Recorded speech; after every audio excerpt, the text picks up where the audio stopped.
Apple has a secret. I have a friend that got AirPods a while back, and he was telling me how he loved them. In fact, that's kind of all I've ever heard about AirPods, is that people really like them. To be honest, I've been a little jealous. Android up until recently hasn't had anything as slick and as well designed as Apple's AirPods. But as my friend was going on about how great they were, he finally handed them to me, and he said, "Here, you should try them." And I looked at him like he was handing me a gateway product into that dreaded Apple ecosystem, and then he told me they work with any phone. I didn't believe him at first, but sure enough, the secret is out. AirPods aren't just for iPhones anymore. Yes, you too can reach that rich people status while still sending those lovely green text bubbles. And truthfully, even though they aren't exactly designed for Android, they still work pretty well with it, but with a few caveats. Today we're checking out the new AirPods 2, but this time for the Android users out there. I'm sure you've seen AirPods before, but I'll just say that AirPods have a great design to them. They're small and have a satisfying snap when you open and close them. I've heard some people say that they don't stay in their ears, but for me, they're effortless on the ears and they're extremely comfortable for hours. But how do they work on Android, you say? Well, first, to connect them to an Android device, it's a little different than with iPhones. You hold down the button on the back until the front white light starts blinking. Then on your Android device, you can find the AirPods in the Bluetooth menu, just like any Bluetooth device. I heard that Apple had some sort of chip in these AirPods to work with Apple devices, and that had me a little bit concerned that they might not work quite as well, at least in the sound department, on Android. But I tried the AirPods on my sister-in-law's iPhone and on my OnePlus 6T, and I don't hear any differences, so that chip must be doing something else on the iPhone, I guess. My past experiences with AirPods audio quality was, let's say, a little underwhelming. But after spending over a week with them, I'll just say that they're okay. They might even be pretty good.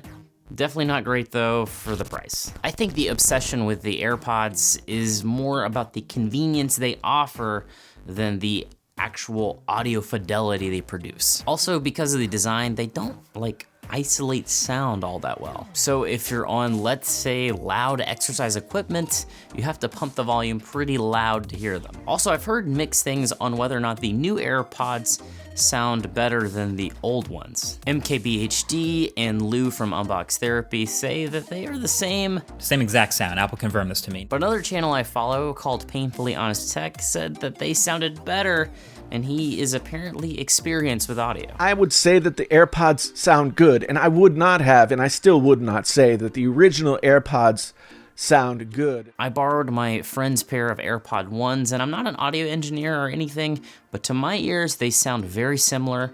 Probably the exact same, but if nothing else, really close. So the only real difference you're gonna get if you go with the AirPods 2 is you're gonna get the ability to wirelessly charge if you buy the $200 version, that is. And the battery life itself is quite a bit better than the first version of the AirPods as well. Apple claims that each AirPod's gonna get about 5 hours of battery life, and in my testing, that seems about right. So should you buy these over the AirPod 1s? Well, if you're using Android, it's not exactly that simple. On the new AirPods, you're a little bit more handicapped on how they function with Android.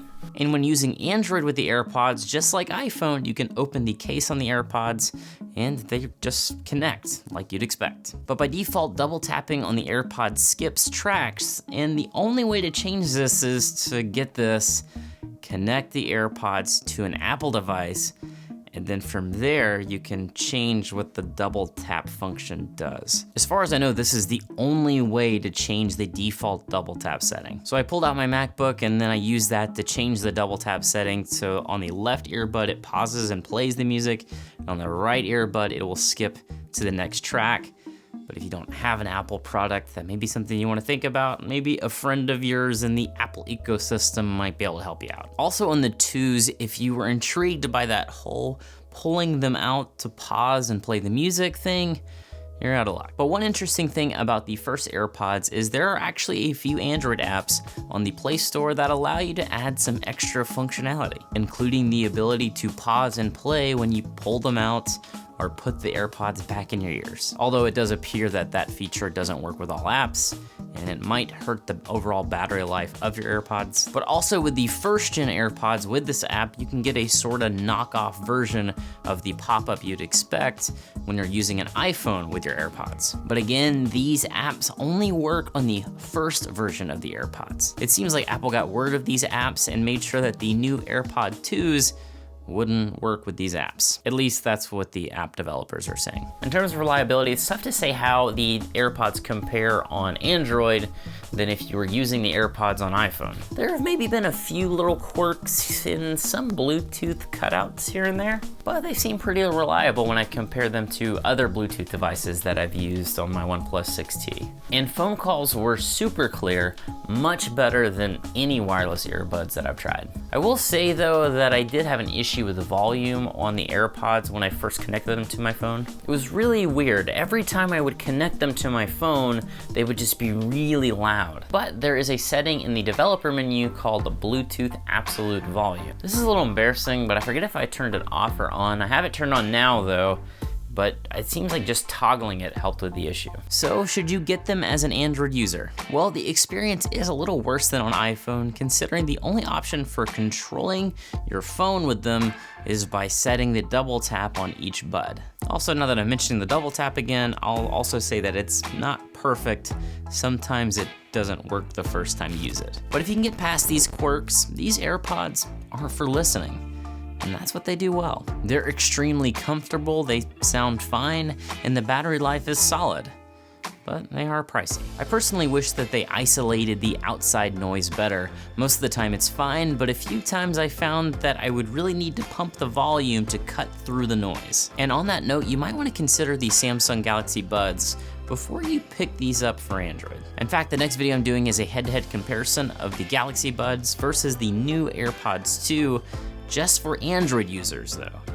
And I'll be honest, it's a pretty close battle. If you're interested, please subscribe and enable notifications so you don't miss it, or maybe you can check out my Galaxy Buds review I did last week. Also, let me know in the comments, what do you think of AirPods? Are they overrated, or are they the best thing ever? Let me know below. I try to respond to almost all the comments that I get, so I would love to talk with you about them below. Thank you so much for watching. Yeah, I guess I will see you next time.